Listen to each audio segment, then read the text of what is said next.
Bom, nós vamos falar sobre a varíola dos macacos, uma situação que preocupa bastante. A varíola a gente conhece de muitos anos, mas por conta da pandemia, tudo que é novo, tudo que aconteceu depois do pós-pandemia da Covid-19 chama bastante atenção, preocupa um pouco mais e o grande problema é a desinformação. E por conta disso, nós convidamos aqui o Dr. Igor, ele que é infectologista, parceiro do nosso programa desde os tempos da pandemia, 3 anos atrás, quando tudo surgiu, e de lá para cá, sempre quando nós o convidamos, ele aceita estar aqui conosco para poder ajudar a entender sobre a varíola dos macacos. Doutor, muito obrigado por estar aqui conosco. Eu que agradeço o convite. Para a gente entender, como eu disse, né, a varíola é muito antiga, né, os nossos pais, avós se lembram daquilo que acontecia antes da vacinação, tragédias e mais tragédias, as crianças sendo contaminadas, só que surge alguma coisa nova, ou não é tão nova assim. Eu queria que o senhor explicasse essa nova realidade da varíola dos macacos. Tá. Assim, a varíola dos macacos, ela é uma doença muito semelhante à varíola humana. Existem variações dessa doença, né? Existe varíola bovina, varíola dos macacos, a varíola humana. E durante muito tempo nós tivemos contato com a varíola humana, só que com a grande vacinação, né? Com a vacinação em massa, essa doença foi erradicada. Tanto que na década de 80 ninguém mais foi vacinado contra a varíola. Essa varíola dos macacos, né, que a gente chama de, que mudou o nome para monkeypox, por conta que, para evitar que as pessoas matem macacos, né, achando que é o macaco que te transmite essa doença, então a gente não fala mais varíola dos macacos, a gente fala monkeypox, usa o termo em inglês para tirar essa culpa do macaco, né? Porque na verdade não tem não tem relação, o macaco não tem culpa nenhuma. Então a gente usa monkeypox para não correr esse risco. A varíola dos macacos, a monkeypox, é uma doença muito semelhante à varíola comum.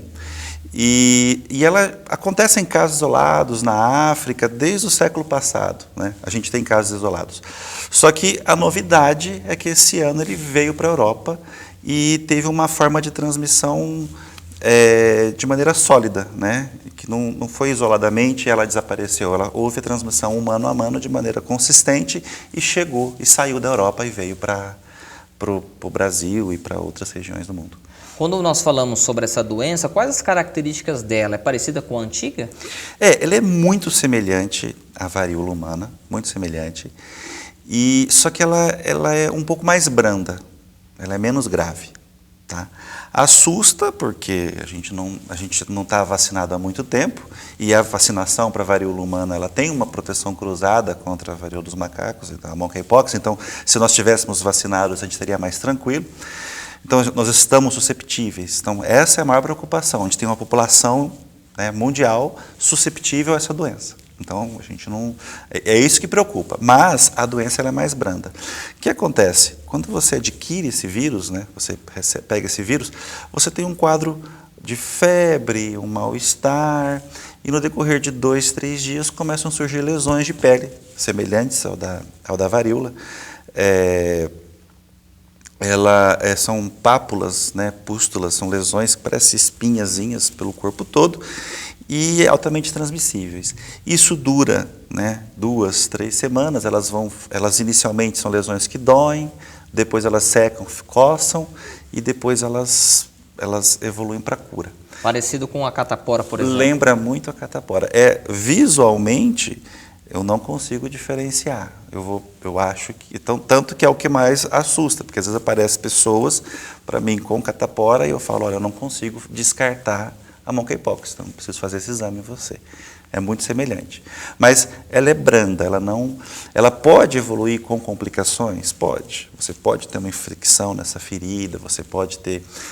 esse vírus pode migrar para outros órgãos, causando doenças, mas são raros os casos de complicações. Mas é aquilo, o que nos preocupa, a gente tem uma população não vacinada, então todos podem pegar. Nós temos alguma movimentação em termos de governo para que aquela vacinação do passado possa retornar, ou com uma nova fórmula, ou os laboratórios já estão trabalhando sobre isso? Isso já está sendo estudado, sim, porque é uma maneira de proteger. O que eu acredito que está sendo avaliado é a relação custo-benefício, né? Porque como é uma doença que a gente não está vendo casos tão graves, eu não sei como que está sendo a a gerência do governo para isso, se já vai vacinar toda a população, ou então se vai preferir vacinar pessoas, públicos mais específicos, mais expostos, né? Porque a gente teve uma característica bem peculiar do público que foi mais exposto nessa epidemia, mas isso sim está sendo estudado, inclusive qual que é o valor porque assim, não é uma vacina específica para esse vírus, né? É uma vacina que tem proteção cruzada, a gente iria usar a vacina para a doença humana para tratar a monkeypox. Então, tudo isso está sendo estudado antes de fazer, para não ocorrer todo um gasto que não vai ter uma relação custo-benefício adequada. O senhor comentou no início da entrevista sobre essa associação do nome macaco. E, lamentavelmente, né, pela desinformação, inclusive tivemos casos aqui no estado de São Paulo de pessoas matando os animais em locais da zona rural, por exemplo, achando que eles estariam transmitindo.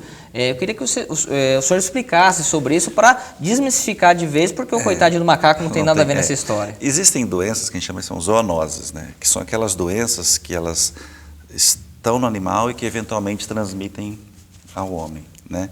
Então, ou seja, há uma mutação ali, naquele vírus, naquela bactéria, naquele micro-organismo que permite que ela saia daquela população de animal e passe para o homem.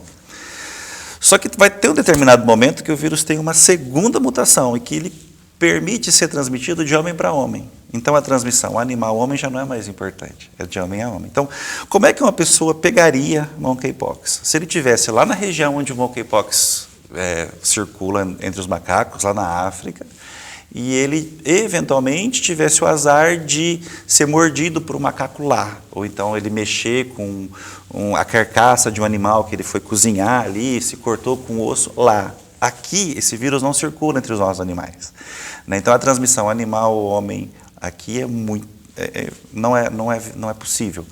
Só que aqui a transmissão é homem-homem, né? Então não faz sentido você matar o animal. Mas como a população, pelo nome fala varíola dos macacos, o macaco que me passa, eles acabam matando os animais achando que eles estão fazendo um bem à humanidade. Na realidade, eles estão só matando o animal, sendo só maldoso, né? Então, por isso que o governo optou para falar o nome em inglês, monkeypox, né? Que daí já não é uma associação tão... Quem entende inglês, a associação é clara, mas como a grande maioria não tem esse domínio da língua estrangeira, fica menos claro a relação entre macaco e a doença, então não cria o risco da população, de maneira desconhecendo os fatos, matem os animais de maneira desnecessária, despropositada. Como nós não temos ainda essa percepção da vacina, se é necessário ou não, existem algumas prevenções, ou seja, os sintomas, ou mesmo no dia a dia, para a gente não correr o risco? A gente tem vários casos surgindo, tanto em Birigui como em Araçatuba? Assim, a gente tem casos suspeitos em Birigui, mas a gente não tem casos confirmados aqui em Birigui, apesar de ter casos confirmados em Araçatuba, aqui a gente não tem nenhum caso. É uma transmissão, ela ocorre principalmente na presença de lesões, né? Então, quando a pessoa ela tem lesões, ela precisa ficar isolada, né? Então, ou seja, a doença, e que tipo de isolamento a gente faz? A gente sempre pede, para quem mora junto, para quem está na mesma casa, o uso de máscara, aquela máscara comum, cirúrgica, mesmo que a gente usava no Covid, e tomar muito cuidado com o toque, porque aquela secreção que tem na ferida, ela contém vírus. E aquele vírus ele pode ficar no ambiente. Então, tomar cuidado com toalha, com lençol. Então, ela tem uma preocupação a mais com o Covid. O Covid a gente preocupava muito com o ambiente, com as gotículas flutuantes, né? Na monkeypox, a gente tem que se preocupar com o ambiente. Então, por exemplo, a pessoa está com a doença, sentou nesse banco, o ideal é esse banco, o talher que ele usa, o copo que ele usa, ser específico dele. Até que ele se cure. Até que ele se cure, ele fique, entendeu? Assim, o banco nem tanto porque você está de roupa, mas material que você está em contato mesmo com a pele, né? Toalha, lençol. Não é muito claro a transmissão, só que é uma maneira que a gente se preocupa. Então, separar. Né, separar o ambiente, separar enquanto estiver com a lesão. As crostas sararam, né, as casquinhas sararam, não tem mais esse perigo. Então, a diferença é essa. Se você tem uma pessoa dessa em casa, o ideal é que ela almoce depois de todos, tome cuidado na hora da limpeza desse material, que as roupas de cama sejam lavadas, não compartilhe roupa de cama, não compartilhe. Se puder ter um banheiro separado, ótimo. Aí, se não puder, é só coordenar, fazer uma limpeza local, em casa água, sabão e álcool, né? Não precisa. No hospital que é um pouco mais, que a preocupação é um pouco maior. Tem um banheiro só para ele, tem um quarto só para ele, se for possível. Mas em casa são esses os cuidados. E essa pessoa, óbvio, não ir para o trabalho, não ficar em casa mesmo para não ter transmissão. Existe alguma preocupação sobre a automedicação ou a subnotificação? Ou seja, a pessoa com tanta divulgação, opa, eu na tô realidade, com sinais, na realidade não. Na realidade, as pessoas estão... o Covid ensinou as pessoas a se preocuparem consigo mesmo. Então, às vezes, a gente até aumentou a procura de pessoas com lesões de pele. Tipo assim, 3 picadinhas de pernilongo, será que é monkeypox? Deixa eu ir no hospital para ver o que é. Melhor prevenir do que remediar. remediar. Então, é melhor já prevenir. Então, às vezes eu recebo muito paciente com assim, picada de pernilongo. E, será que é monkeypox? Não, isso aí é um bichinho que te picou. Então, assim, a preocupação, eu não me preocupo muito com isso, porque realmente as pessoas aprenderam a ir procurar na suspeita. O que a gente recomenda, o que a gente fala é o seguinte, não existe um tratamento específico, não existe nenhum remédio para monkeypox.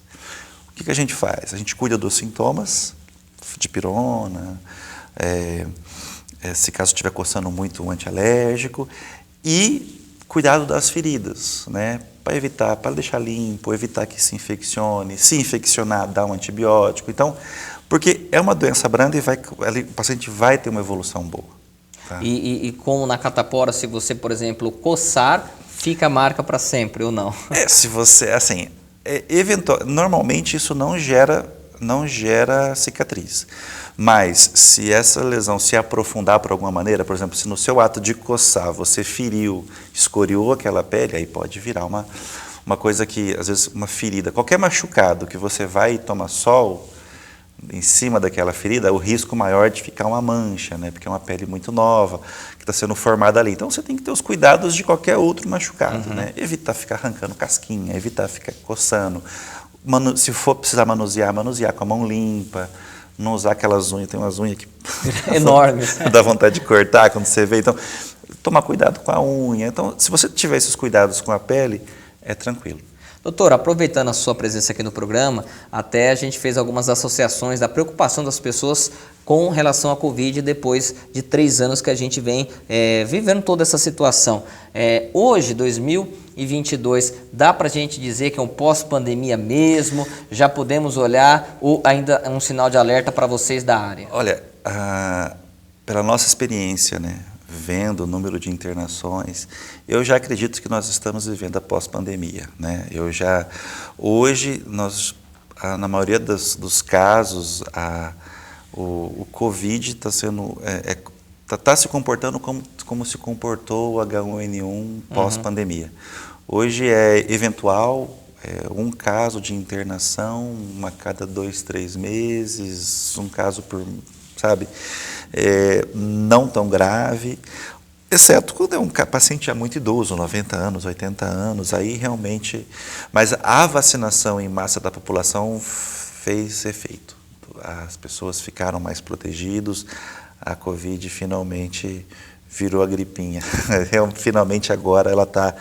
A gente continua se preocupando, óbvio, usa máscara em ambiente hospitalar, ambiente muito fechado a gente evita, mas isso é para todas as doenças. A gente aprendeu a conviver, né, num ambiente em que pode existir outras pandemias de outras doenças. Então, mas quanto ao Covid, a gente está mais tranquilo. A população, mantendo esse espírito de vacinação, a gente fica tranquilo. É isso que eu ia perguntar.